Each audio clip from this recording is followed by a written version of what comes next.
क्यों ये तुम यहाँ? आपसे ये तो जवार की डायरी है।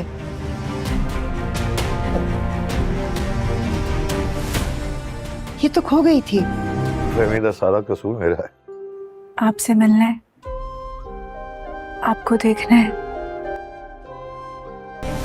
इतने सालों बाद आपको कहाँ से मिली? नफरत करता हूँ मैं तुमसे। आपका चेहरा आपके अल्फाज का साथ नहीं दे रहा। अगर आपने हमारा चैनल सब्सक्राइब नहीं किया तो इसे सब्सक्राइब कर लें और बेल आइकन को प्रेस कर दें ताकि आने वाली वीडियो आपको मिलती रहें। नाजरीन, जानिसार आखिरकार इख्तिताम को पहुंचने वाला ही है। जानिसार की लास्ट एपिसोड बहुत ही ज़बरदस्त बनने वाली है। लास्ट एपिसोड में आप देखेंगे कि दुआ के पास कशमाला के ख़िलाफ़ काफ़ी सबूत इकट्ठे हो गए हैं और अब वक्त भी आ चुका है कि कशमाला का चेहरा सबके सामने बेनकाब कर दिया जाए। और जवार की बरसी से ज़्यादा बेहतरीन मौका क्या हो सकता है। सब लोग इकट्ठे हुए हुए होते हैं। दुआ नौशरवान के घर पहुँच जाएगी और जैसे ही नौशरवान दुआ को वहाँ देखेगा और इसे अच्छा नहीं लगेगा, वो दुआ से सवाल करेगा, तुम यहाँ क्या लेने आई हो? तुम्हारा यहाँ कोई काम नहीं है। जिस पर दुआ कहती है, मैं आपसे मिलने आई हूँ, आपको देखने आई हूँ। दुआ नौशरवान को जवाब देगा कि मैं तुमसे नफ़रत करता हूँ। दुआ नौशरवान से कहती है, आपकी आंखें कुछ और ज़ुबान कुछ और कह रही है। आप आज भी मुझसे मोहब्बत करते हैं। जिस पर नौशरवान कहता है, हमारे दरमियान सब कुछ ख़त्म हो चुका है। दुआ कहती है, नौशरवान ऐसा कुछ भी नहीं है। आज मैं आपके सामने अपनी बेगुनाही साबित करके रहूँगी।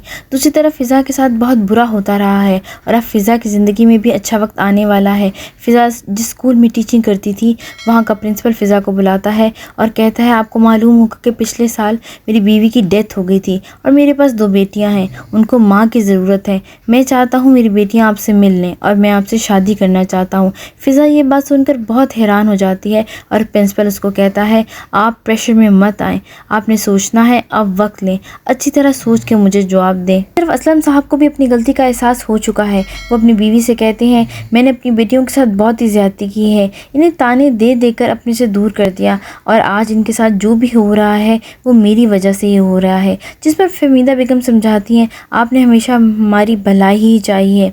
उधर बाबा सही के हाथ में भी जवार की डायरी लग ही जाती है और कशमाला की हकीकत सामने आ ही जाती है। जवार ने कशमाला के बारे में उस डायरी में सारी हकीकत बयान की हुई होती है और कशमाला ने जवार को इसी वजह से मरवाया होता है कि इसकी हकीकत सबके सामने ना आ जाए और आखिरकार बाबा सही के सामने इसकी हकीकत आ ही जाती है।